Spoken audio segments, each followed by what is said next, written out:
You've got a spare room, don't you? I'm moving in, so you need to leave.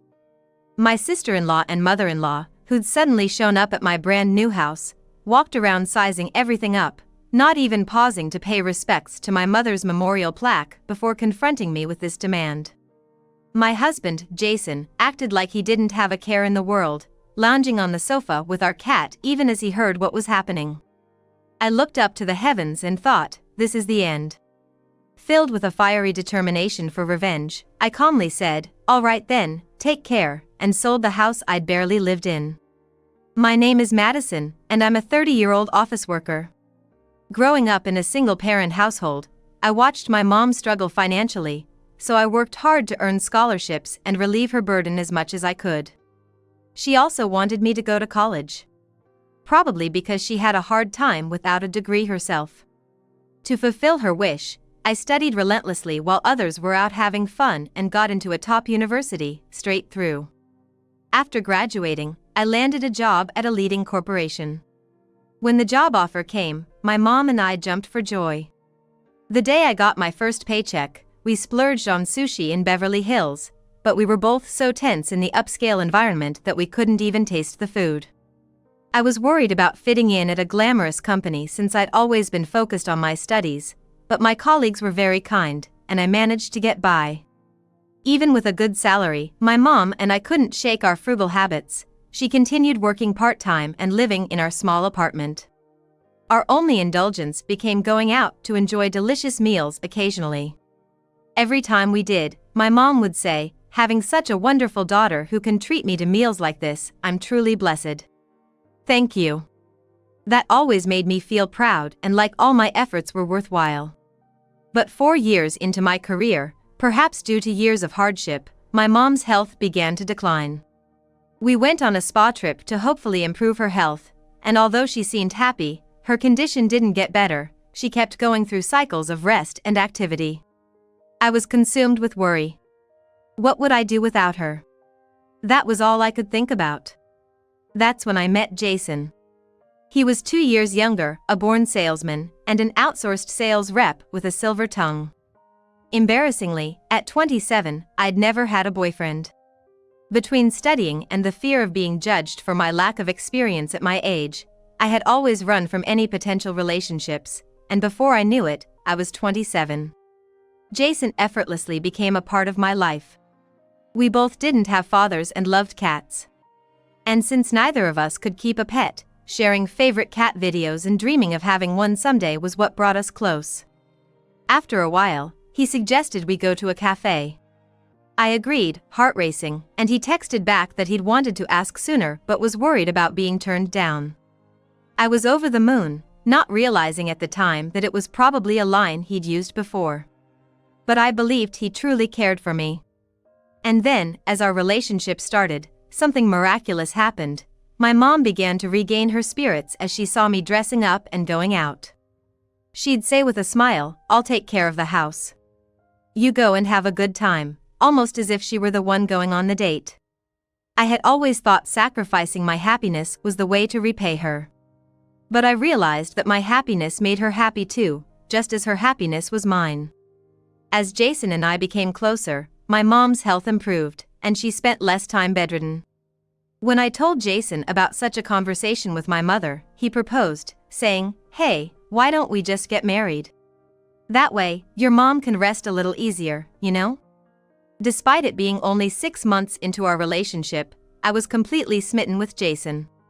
His sister and mother were hairstylists who ran a salon together, and since they planned to live together in the future, he assured me that it wouldn't be a problem for him to live with my mother. When I introduced Jason to my mother, she was moved to tears and grasped both his hands, saying, "Please, take good care of Madison." Jason firmly held her hands in return and declared while looking into my mother's eyes, "I'm honored, ma'am. I might be younger and not very reliable, but I promise to make Madison happy." At that moment, I was so overjoyed I almost cried, but looking back now, I realize he was nothing but a terrible jerk. I would later come to understand how little experience I had with the opposite sex, or rather, how little I knew about the world. Following his declaration, Jason moved in with us, bringing along a slightly large suitcase. He suggested that it would be best to start living together in the house my mother was accustomed to. We welcomed Jason into our small apartment, and while my mother enthusiastically explained how everything worked, he barely listened and said, "Don't mind me, I doubt I'll be here much." I knew he was often out drinking for work and busy with client golf or surfing on Sundays, so I thought that was what he was referring to. But the reality was different. He truly never came home. On the rare occasions he did, he would just take a bath, sleep, and upon waking up, he would ask me, "Hey, can you give me some money for food?" At first, I didn't understand and asked him honestly, "Why don't you just eat here? Besides, what about your share of the living expenses, Jason?" Jason had not been contributing financially to the household, and my mother and I were living just as we had before. He then laughed with a puzzled look on his face. "Living expenses? Why should I, when I'm hardly ever here?" I almost agreed with him for a second, but then I shook myself out of it and challenged him. "Wait a minute. We're married, right? That means we're supposed to share our lives together, so you want me to come home every day?" "No, I get that you're busy and maybe staying at friends' places, but I'd like to get a message from you when that's the case." While we were dating, Jason was very attentive, always letting me know if he was going to be late for a date, and he never broke a promise. But after we got married, he stopped reading my texts, and days would go by without a reply. When I brought this up, Jason suddenly turned ice cold and said, "Didn't think you were the kind of woman to say stuff like that," and turned away. His cold expression was something I had never seen before, and it chilled me to the bone. So I blurted out, "I'm sorry. I didn't mean to be possessive." And he instantly softened, "I know. But come on, we're married, right? Don't you trust me?" he asked, tilting his head. I shook my head vigorously. "No, that's not it. I do trust you," I said, almost in tears, and he looked into my eyes and whispered, "Thank you," then quickly added, "So, about $600 will do, okay?" Fearing he might leave me, I gave in and handed over the money. In hindsight, that was the beginning of a nightmare. To avoid worrying my mother, I couldn't confide in her and explained that Jason was just on a lot of business trips. Alone with my thoughts, I continued this strange marriage, where I would give money to Jason whenever he occasionally came home. When I finally couldn't stand it anymore and confronted him, he simply wrote his name on a divorce paper and handed it to me, saying, "If you get sick of this, you can leave me at any time." It's strange how humans work. Being given such an option made it impossible for me to leave. Jason had clearly read my mind. My mom noticed something was off with me, but she never tried to address it. As half a year passed, for some reason, my mother-in-law and sister-in-law started coming over to our place more often. Even though they supposedly ran a beauty salon, they'd show up on weekdays or weekends, without even bringing a small gift, sit in Jason's room while he was out, and say, "Don't mind us. Just some tea and snacks will do," and they'd stay for hours, sometimes even joining us for lunch or dinner. When I eavesdropped on their conversations, they were mostly bad-mouthing others, creating a really unpleasant atmosphere. One day, loud enough for me to hear, my sister-in-law said, "Wow, can't believe he married such a plain Jane. Her fashion sense is so drab," and with reckless abandon, my mother-in-law added, "Well, if she were attractive, she'd probably cheat on you," and they laughed heartily together. They didn't specify who, but I knew they were talking about me. When I was reeling from the shock and covering my ears, I heard the damning words, "Well, she's pretty much a good cash cow, isn't she?" And with only her mom around, said my sister-in-law, and my mother-in-law chimed in with a worldly tone, "Seems easy enough to get money out of her. Plus, we get to do whatever we want," and they cackled again. I wanted to storm out of the room and tell them to leave, but I couldn't bring myself to do it. Since that day, I've been feeling really down. Jason, as usual, didn't come home and didn't even read my messages. During this time, I failed to notice my mom's health deteriorating again. Then one day at work, I got a call that my mom had been rushed to the hospital by ambulance. When I got there, I found out she had fallen down the stairs of our apartment complex, severely injuring her back. The doctor said that, given her age, she'd likely have to use a wheelchair from now on. From what I was told, Mom had been feeling under the weather for quite some time, experiencing frequent bouts of dizziness. It seems that dizziness was the culprit behind her fall down the stairs. My mom kept apologizing. "I'm so sorry, Madison. I'm really sorry." Over and over, and I just shook my head, crying. I was determined to break through this tough situation. Given that my mom's hospital stay would be quite long, including rehabilitation, I decided to look for a wheelchair-accessible home. Fortunately, we had lived frugally, so there was a decent amount of savings. My mom always loved looking at home ads in the newspapers, often saying how much she'd like to live in such houses. I held on to the hope that buying the home she dreamt of might bring her spirit back. When I asked Jason for his opinion, he casually said, "Why not? I'd like my own room." "Oh yeah, let's get a cat too." And seeing Jason's happy face for the first time in a long while made me foolishly happy, so I enthusiastically started house hunting. Luckily, I found the perfect spec house right in our neighborhood. It was completely wheelchair accessible. I felt it was destiny and made an immediate purchase. I could afford a down payment of around $360,000, and thanks to being employed by a top-notch company, the mortgage was easily approved. Of course, Jason didn't contribute a dime, but that had become the norm. He only visited my mom once at the hospital. By the way, my mother-in-law and sister-in-law, despite their frequent visits to our house, never came to see her. I hurried to finalize the house deal before my mom was discharged, and managed to move us in perfectly. It was honestly exhausting to balance work and moving, but thinking of my mom and Jason's happy faces, I pushed through. When my mom came to the new house in her wheelchair, her eyes sparkled as she looked around our model home-like place and exclaimed like a child, "I can't believe I get to live in a house like this. It feels like a dream." Jason too seemed to like his new room, as he started coming home more often. Then we went to the pet store together and brought home 2 adorable cats. Both Jason and my mom doted on the cats, and our home was filled with lively energy. Just as I was starting to think everything might turn out okay, tragedy struck again. 2 months after moving in, one morning, my mom didn't wake up. I found it strange and went to check on her, only to discover she had passed away, cold.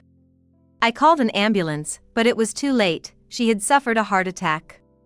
With the new house and everything else seemed so pointless now, I was overwhelmed by despair and hardly remember the funeral proceedings. Jason acted the part of the dutiful, gentle husband at the funeral, but as soon as we got home, he'd do nothing but flop on the couch and say, "Man, I'm beat," tossing the urn carelessly on a shelf. He then asked me, "When's dinner?" as I sat holding my mother's memorial plaque, and just played with the cat. Seeing this, I finally snapped back to reality. I'd realized a long time ago that my marriage was a mistake. But I'd been pretending everything was fine, so as not to worry my mother. I also didn't want to admit my failure to myself. But can I really call him my husband if he doesn't even comfort me as I mourn my beloved mother? As I was staring at my so-called husband, dumbfounded, the doorbell rang. When I went to answer it, my sister-in-law and mother-in-law, still dressed in their morning clothes, barged in, saying, "Why, this place is huge. Why didn't you tell us about it?" You see, either my mother nor I had given my mother-in-law our new address. I assumed Jason would tell them, but it seemed he hadn't bothered, perhaps out of disinterest. As they walked around the house, eyeing everything greedily, they smirked at each other and said, "You've got spare rooms, right? We'll live here. You can leave." It seemed they were under the impression Jason bought the house. Jason, meanwhile, continued to relax on the couch with the cat, seemingly oblivious to everything. Looking up to the heavens, I thought it was all over, and then my mother-in-law, still hyped up, said, "The apartment we're living in now is so noisy. The landlord comes every day just because we're a bit behind on the rent." That's when I realized their frequent visits were to escape from their landlord. My sister-in-law grinned and said, "I'll take the upstairs south room." Madison always had a knack for choosing the good spots, didn't she? They saw my mother's death as an opportunity to shamelessly move themselves into my home. Naturally, I thought, I'll send these people packing to hell. Fine, I'll leave. Take care, then. As soon as I agreed, they nearly jumped for joy and said to Jason, "Jason, we can live together again. You really can't manage without us, can you?" Jason, perhaps too tired to care, lazily laughed and said, Yeah, I'm off to bed," and retreated to his room. With spring in their step, my sister-in-law and mother-in-law told me, "We'll be moving in on Tuesday in 2 weeks, so make sure you're out by then," and left. "Next week, huh?" I murmured, carefully placing my mother's memorial plaque, portrait, and ashes on the shelf, and whispered to her picture, "Watch over me, Mom," as if she was smiling back at me saying, "Give them hell." I promptly filled out the divorce papers I'd prepared earlier and rushed them to the courthouse, then started plotting my revenge. Come Monday, I was sitting at a cafe terrace with a view of the new house, hat pulled down over my eyes, waiting. There was a for sale sign by the new house's door plate. The autumn sky was clear, and as I was leisurely reading a book, a moving truck pulled up in front of the house, and out stepped Jason, my sister-in-law and mother-in-law. I knew that Jason had been helping them move over the weekend. I had demurely asked him, "Please don't come back until the moving day. If I see you, I might get sentimental." They were perplexed by the for sale sign, but Jason nonchalantly suggested it might be a prank and tried to open the door with his key. Which of course didn't fit. I had changed the locks.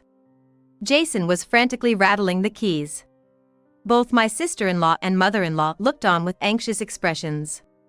Frantically, he fiddled with the key as the movers looked on, ready to start. "What's the meaning of this for sale sign?" my sister-in-law and mother-in-law demanded, irritation rising in their voices. Jason, still seemingly unfazed, said, "I'll just make a call," and that's when my phone vibrated. I ignored it. And as he couldn't get through to me, panic began to set in on his face. The two women looked on anxiously as they and Jason received frosty stares from the movers. Finally, he called someone else, the real estate agency listed on the sign. And there I was, sipping my coffee. "Hello, I'm calling about a property in." Yes. "It's being sold without my consent. Could you come over here, please?" Jason began to explain on the phone when he was interrupted. It's already being sold by the owner? No, that can't be right. You want to sell it if I want to buy it? What are you talking about? Please hold on," and he hung up the phone. Then, my sister-in-law and mother-in-law, with faces like furious demons, stormed up to Jason and demanded, "Hold on a minute. Isn't this the house you bought?" "No. I mean, it's not that I bought it, but isn't it considered joint property if you're married? Madison can't just sell it without consent," he retorted with surprising confidence, so I stepped in to deal with it myself. Surprised, my sister-in-law and mother-in-law turned to me and nearly snapped, "What have you done with this house?" I responded with a sly voice, "What have I done? I sold it. It's my property, after all. Feel free to buy it if you want." "Oh. I thought living here meant that kind of arrangement," playing dumb. Jason turned pale and started, "Hey, you can't just do whatever you," to which I shot back, "What are you talking about? You haven't contributed a dime. And to talk about joint property when you haven't even contributed to living expenses since we got married. How dare you?" For the first time in my life, I was yelling at someone out of anger. Jason was taken aback by the sudden resistance from a woman who used to be compliant to him. I continued to press Jason, "You better give me back all the money I've given you. I'm ready with a lawyer," and shoved a business card and a claim for alimony in his face. I've always kept a household account book, so I had carefully calculated all the money I'd given to Jason. Though it was only a year and a half of marriage, the money I had handed over amounted to nearly $20,000. When Jason floundered, saying, "That was supposed to be for our living expenses, wasn't it?" "You can't just claim that," my sister-in-law and mother-in-law also chimed in, "Exactly. What are you even saying? A housewife receiving living expenses is a given. Claiming that back is terrifying for an elite woman," to which I shouted back, "Shut up. Don't meddle in someone else's business. And you too have some nerve." It felt like something inside me had exploded. Both my sister-in-law and mother-in-law seemed overwhelmed by my outburst and began to tremble, holding each other. There was no way I was going to lose to these women who were always bad-mouthing others behind their backs. Jason started to back away, looking like he might run off at any moment. He was the type of man who'd run when things got tough.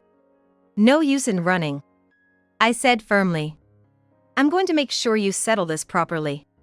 It seemed my resolve had an impact. Jason, too, collapsed just like my sister-in-law and mother-in-law, looking completely lost.